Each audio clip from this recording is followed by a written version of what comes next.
अभी मैं आप सबको बताता हूँ कि ऑलमोस्ट जितने भी फीचर टर्चरी जूनियर आर्टिस्ट है ये सब मतलब क्या गलती करते हैं सेट पे, जो कि हमको नहीं करनी है, बिल्कुल भी नहीं करनी है। और सेट की जो लैंग्वेज होती है वो मैं आपको बताता हूँ कि कौन किस वे में बात करता है, किस तरह से बात करता है। यहाँ पे इतनी भीड़ है, ओ भाई बहुत भीड़ है गाइस, बहुत फटाफट उतरना पड़ेगा मेरे को।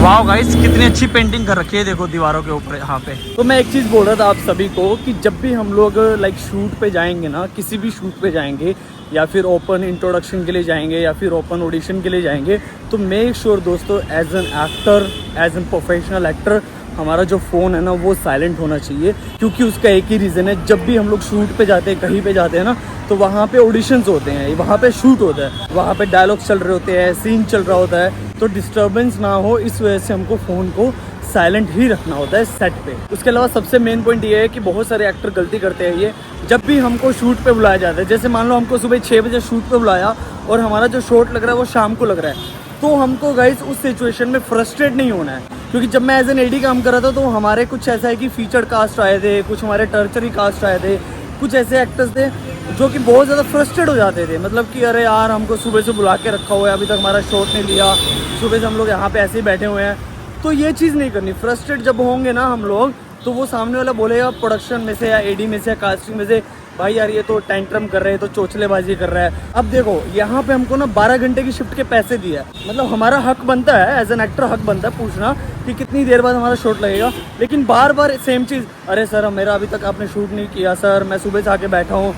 बट ये चीज़ एक्टर को समझनी पड़ेगी, वो सुबह से आके बैठा है, उसको पूरे दिन का पैसा मिल रहा है। और उसका रीज़न ना एक्टर्स को बहुत कम पता है। मैं आपको बताता हूँ क्या होता है। जब भी हम लोग शूट पे जाते हैं ना, सिर्फ और सिर्फ हमारा ही शूट नहीं होता, कुछ ऐसे प्रोजेक्ट होते हैं जहाँ पे सिर्फ हमारे शूट होते हैं। सुबह आते हैं हम लोग शूट करते रहते हैं, पूरा दिन हमारा शूट में निकल जाता है। तो जैसे वेब सीरीज है, मूवीज है, उन जगह पे क्या होता है, उन जगह पे ना पूरा वेब सीरीज और मूवी सीन शूट कर रहे होते हैं। तो सीन में डिपेंड करता है हमारा कैरेक्टर क्या है। अब जैसे मान लो कि आप सुबह से आके बैठे हो, अगर आपका शॉट नहीं लिया गया ना, तो उसके पीछे कुछ ना कुछ रीजन होगा। रीजन उसके पीछे ये भी हो सकता है गाइस कि कुछ टेक्निकल इशू आ गया है। रीजन उसके पीछे ये भी आ सकता है गाइस कि पहले दूसरे एक्टर्स का सीन निकाल रहे हैं, उसके बाद आपका लेंगे।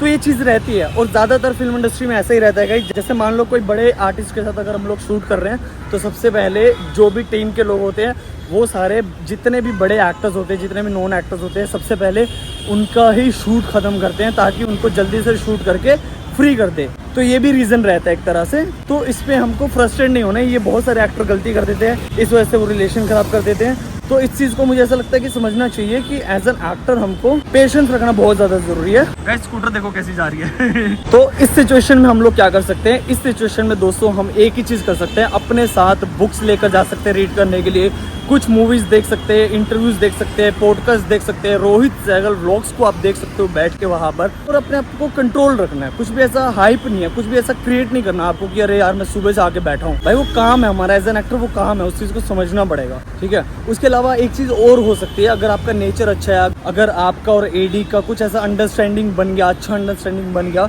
तो आप एडी को बोल सकते हो कि मैं सेट पे जाके बैठ सकता हूँ क्या, अगर कोई दिक्कत ना हो तो, क्योंकि मेरे को इधर थोड़ा सा सही नहीं लग रहा है, ऐसा मतलब पूरे सुबह से बैठूँ मैं यहाँ पे। बट गाइस सेट पे जाने के बाद आपको किसी से कोई बात नहीं करनी, ना एडी से ना डायरेक्टर से, किसी से भी नहीं, क्योंकि उसका एक ही रीज़न है गाइज, वहाँ पे ना सेट पे ना पूरा फ्रस्ट्रेशन वाला सीन रहता है, भाग दौड़। क्योंकि 12 घंटे में उनको जो सीन शूट करने हैं ना, वो सीन शूट करने ही होते हैं। अगर आप जाके सेट पे जाके बैठ के बातें करने लग जाओ किसी से, कुछ भी करने लग जाओगे, तो वो एक अनप्रोफेशनल चीज़ हो जाएगी। अगर आप लोग जा भी रहे हो सेट पे, तो आराम से बैठो, देखो, ऑब्जर्व करो कि क्या चल क्या रहा है आसपास। ये चीज़ हम लोग फॉलो कर सकते हैं। सांस चढ़ गया मेरे को, क्योंकि मैं चल के आया हूँ मनीष मार्केट से, यहाँ चल के आया हूँ।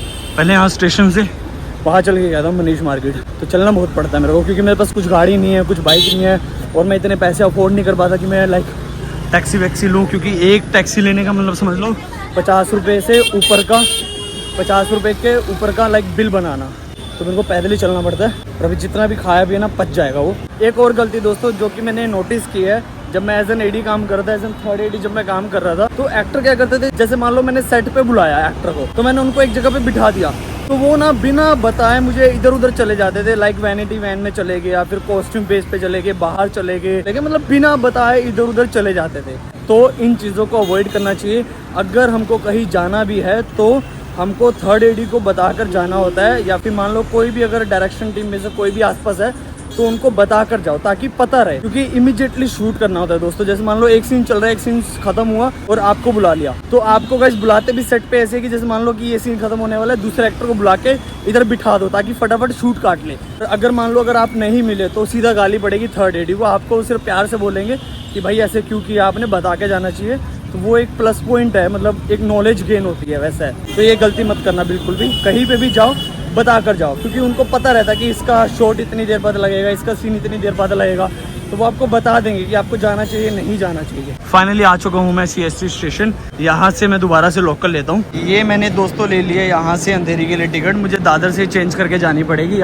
CST से ना अपने को ना स्लो मिल सकती है अंधेरी के लिए, वो बहुत ही ज़्यादा समय लगाएगी, इसीलिए 7 नंबर से फास्ट मिलेगी हमको दादर के लिए। तो यहाँ से फास्ट लेके हम लोग जाएंगे गाइस सबसे पहले दादर। लेकिन गाइस AC वाली है, कल्याण वाली है ये। हाँ AC की हवा आ रही है, बढ़िया बढ़िया ठंडी ठंडी हवा आ रही है। हवा तो खा ही सकते हैं इधर खड़े होके, चिंगलाला हु। हाँ क्या बात है गाइस, दिल मंगल मंगल हो गया, मंगल मंगल। अभी मैं दोस्तों आप सबको बताता हूँ कि सेट की जो लैंग्वेज होती है ना, वो क्या होती है सेट की लैंग्वेज, वो मैं आप सबको बताता हूँ। लेकिन दोस्तों सबसे पहले हम लोग लोकल पकड़ेंगे यहाँ से। ये तो AC वाली है, इसके बाद आएगी, उसके बाद मैं आपको बताऊँगा, क्योंकि लोकल पकड़ना बहुत ज़्यादा ज़रूरी है। शाम होती जा रही है, मतलब शाम का मतलब ऐसा है कि भीड़ बढ़ती जाएगी, और भीड़ भी ऐसी बढ़ेगी ज़िगज़ैग।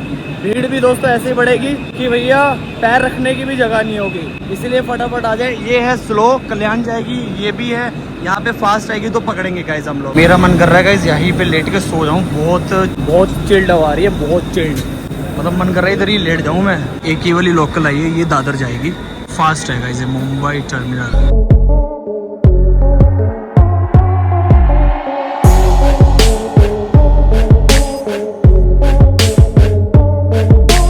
यहाँ पे इतनी भीड़ है, ओ भाई बहुत भीड़ है गाइस, बहुत। फटाफट उतरना पड़ेगा मेरे को।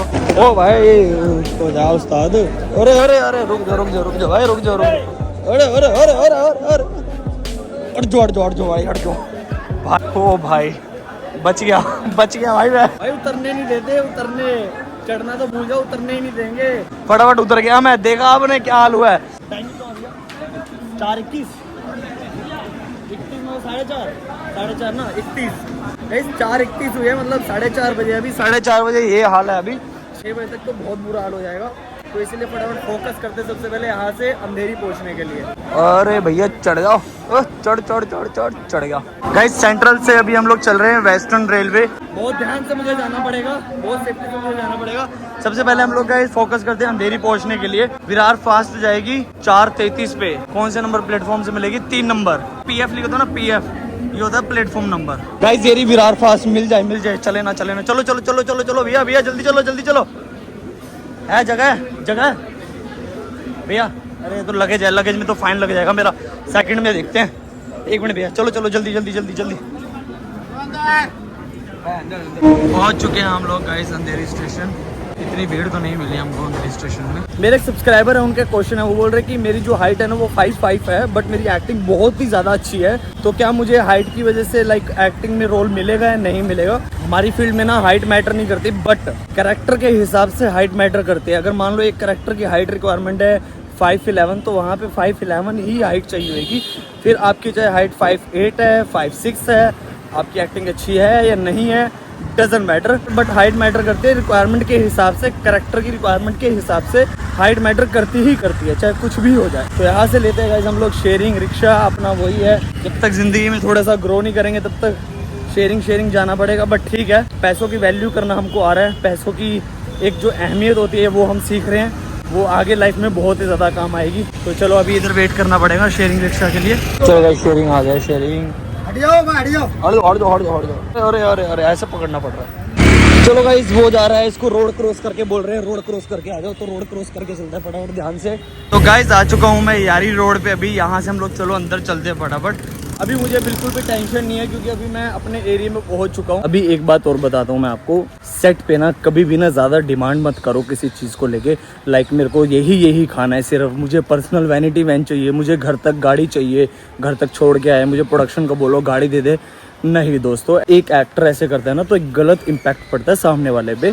क्योंकि देखो जब भी कोई भी प्रोजेक्ट बनता है ना, एक ना बजट फाइनल होता है हर एक चीज़ का। लाइक हमको एक्टर्स पे इतना खर्च करना है, इतना गाड़ियों पे जाएगा, इतनी सारी चीज़ों पे जाएगा, तो एक हर तरह से बजट बनता है, ठीक है। उस हिसाब से सारी चीज़ें होती है, छोटी छोटी चीज़ें ऐड करते गए तो प्रोडक्शन का ना बजट हिल जाता है। इस वजह से प्रोडक्शन ना हर एक चीज़ प्रोवाइड नहीं करवा पाती, ठीक है। तो इन चीज़ों को लेके ना सीरियस नहीं होना। जब मैं एज एन एडी भी काम करता हूँ, जब मैं एज एन एक्टर भी काम करता हूँ, ये चीज़ मैं बहुत ज़्यादा ऑब्जर्व करता हूँ कि कुछ ऐसे एक्टर आते हैं, बोलते हैं, बहुत टेंट्रम होते हैं, जिसको बोलते हैं टेंट्रम, ठीक है। करते हैं, कुछ नहीं भी करते, कुछ बहुत प्यार से आके शूट करके चले जाते हैं, पता नहीं चलता। लेकिन बहुत सारे ऐसे लोग आते हैं जो कि टेंट्रम करते हैं, फिर उनको नेक्स्ट टाइम से बुलाते भी नहीं है शूट पे। उसका एग्जांपल मैं आपको अभी बता दूं। अभी ना गगन का एक प्ले चल रहा था, मतलब नुक्कड़ नाटक चल रहा था। वहाँ पे एक लड़का बोला कि मैं अपनी मनपसंद से चीज़ खाऊंगा जो मुझे खाना है। अब देखो, अब यहाँ पे ना उनको भी ना कास्टिंग वालों के, कास्टिंग कोऑर्डिनेटर को, उनको भी एक पैसा मिलता है। लाइक तुम्हारा एक ये लिमिट है, इस लिमिट तक बजट अपना लगाना है आपको। तो वो चीज़ें सारी देखनी पड़ती है कास्टिंग वाले को, कास्टिंग असिस्टेंट को, प्रोडक्शन को। तो उस चीज़ में ढलना पड़ेगा हमको। अब ऐसा नहीं है कि हमको एक प्रोडक्शन हाउस ने बहुत अच्छा खिलाया, बहुत अच्छा उन्होंने फैसिलिटीज़ दी तो हर सेट पे ऐसा मिलेगा, नहीं। हर सेट का बजट अलग होता है, हर सेट के अलग लोग होते हैं, हर प्रोडक्शन हाउस अलग होता है, सबका अलग अलग तरीका है काम करने का। बट एड्स में जो होता है ना, एड्स में, टीवी से एड्स में गाइस अच्छा बजट मिलता है, मतलब अच्छा खाने पीने को मिलता है, अच्छा बजट मिलता है, अच्छा रहने को मिलता है। बट यहाँ पे अगर देखा जाए वेब सीरीज हो गया, मूवीज हो गया, क्योंकि वहाँ पे थोड़ा बजट टाइट रहता है चीज़ों को लेके।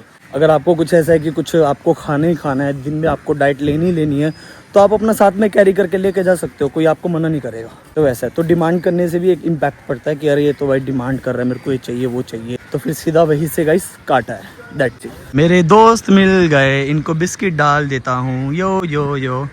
गाइस उनको बिस्किट तो डाल दिए मैंने, ये दोनों खा रहे हैं, इसको लगता है भूख नहीं लगी है। भी सबसे इम्पोर्टेंट और सबसे लास्ट पॉइंट दोस्तों ये है कि सेट की लैंग्वेज कैसी होती है। तो दोस्तों जब भी हम लोग एज एन एक्टर सेट पे जाते हैं, या फिर एज एन एडी जाते हैं, या फिर एज एन प्रोडक्शन में जाते हैं, तो देखो जितने भी हमारे एचओडीज होते हैं ना, लाइक फर्स्ट एडी हो गया, डायरेक्टर हो गया, प्रोड्यूसर हो गए, एलपी, ईपी, कॉस्ट्यूम टीम के एचओडी, लाइट टीम के एचओडी, डीओपी हो गया, गाइज उनको हम लोग ज़्यादातर सर ही बोलते हैं।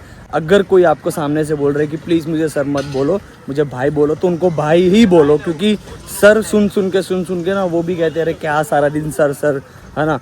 तो उनको अगर आप भाई बोलोगे ना तो अच्छा लगेगा। मेरे साथ भी ऐसा हुआ है कि मेरे को भी सारे सर बोलते हैं, बट मेरे को अगर आप लोग भाई बोलोगे तो मुझे ज़्यादा अच्छा लगेगा, सर सुनने से ज़्यादा अच्छा मुझे भाई लगेगा। उसके अलावा जितने भी इनके टीम के असिस्टेंट हो गए, लाइक आर्ट, स्पोर्ट्स से हो गया, लाइट हो गया, तो इन सबको ना जितने भी होते हैं ना गाइस, ये वर्किंग वाले जो लोग होते हैं, इन सबको ना हम दादा बोलते हैं, दादा। कोई अंकल नहीं, कोई भैया नहीं, कोई भाई नहीं, कुछ नहीं, इनको दादा बोलते हैं। कि लाइक जैसे आर्ट दादा, लाइट दादा, साउंड दादा, ठीक है, कॉस्ट्यूम दादा, तो जितने भी ये काम करने वाले लोग होते हैं ना, इन सबको दादा बोलते हैं। तो ध्यान रखना गाइस, एक ना प्रोफेशनलिज्म दिखता है इसमें। कभी आर्ट वालों को ये मत बोलो सेटिंग, बहुत बुरा लगता है, क्योंकि वो भी काम कर रहे हैं, वो भी पेट पालने के लिए, अपना घर चलाने के लिए काम कर रहे हैं। तो कभी ऐसे मत बोलो किसी को, दादा बोलो, दैट्स इट। उनको दादा में इतनी रिस्पेक्ट मिल जाती है। ये जहाँ पे मैं रहता हूँ ना, मेरे घर के बैक साइड की रोड है ये एरिया, मतलब पीछे ही, मतलब इधर 1-2 बिल्डिंग छोड़ के मेरा रूम है, ये वहाँ का एरिया है। यहाँ टर्फ है, यहाँ पे फुटबॉल हो गया, बैट बॉल हो गया, ये सब चलता रहता है। इधर बैडमिंटन चलता रहता है, तो यहाँ पे कुछ ना कुछ चलता ही रहता है, ठीक है। यार गाइस टाइम कैसे दिखाऊँ मैं आपको, मुझे समझ में नहीं आ रहा टाइम कैसे दिखाऊँ, बट मैं आपको बता दूँ गाइस, सुबह का निकला हुआ था और शाम हो गया, अब जाके मैं घर में घुसा हूँ। अभी तो घर में भी नहीं घुसा, गली में हूँ अपनी, जहाँ पे मैं रहता हूँ उस गली में हूँ अभी। तो गाइस फाइनली मैं अपने रूम पे पहुंच चुका हूँ और यहाँ पे गाइस 6 बजने वाले हैं अभी। इस व्लॉग को दोस्तों मैं इधर ही खत्म कर देता हूँ, क्योंकि अभी कुछ करने के लिए मेरे पास कुछ नहीं है। व्लॉग को एडिट करूंगा, टाइम से सोऊंगा, कल मुझे टाइम से उठना है, सुबह जल्दी उठना है मुझे। क्यों उठना है दोस्तों वो आपको कल नेक्स्ट व्लॉग में पता चल जाएगा।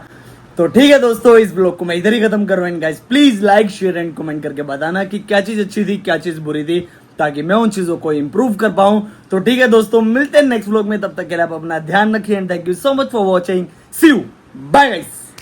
ऐसे ही प्यार देते रहना गाइस, देते रहना, ऐसे ही प्यार देते रहना अपने भाई को। लव यू गाइस, ऐसे ही प्यार देते रहना, ठीक है।